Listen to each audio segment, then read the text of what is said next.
اجتماعی مسائل سے نکلنے کے لیے۔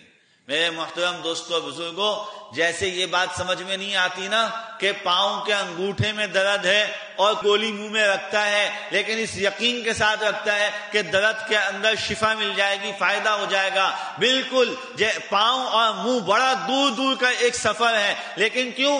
ہمیں مشاہدات بتاتے ہیں، ہمیں اپنے تجربات بتاتے ہیں کہ درد جسم کے کسی بھی کونے میں ہو، گولی منہ میں رکھی جاتی ہے، درد کسی بھی کونے میں ہو، انجیکشن بازو پہ لگایا جاتا ہے اور سمجھ میں آتا ہے کہ ابھی فائدہ ہو جائے گا، ابھی فائدہ ہو جائے گا، ابھی فائدہ۔ میرے محترم، یہ مشاہدات کی بنیاد پہ ہم کہتے ہیں، مشاہدات سے بڑھ کر قرآن اور حدیث کی روشنی میں یہ بات عرض کر رہا ہوں، مسائل دنیا کے کتنے بھی بڑے ہوں، معاملات اور مشکلات اور پریشانیاں اور مصیبتیں دنیا کی کتنی بھی بڑی ہوں، زبان پہ جیسے گولی رکھتا تھا، آج زبان پہ لفظ توبہ کو رکھ لے، اللہ تیرے معاملات کو آسان فرما دیں گے۔ معاملات زبان سے شروع ہوں گے، معاملات یہیں سے چلیں گے۔ جیسے ایک درد کی گولی زبان پہ رکھ کر سکون دے دیتی ہے، یقین جانیے ایک لفظ اللہ، اس میں جلالہ کو جب ہم اپنی زبان پہ رکھیں گے، اللہ سکون عطا فرمائیں گے۔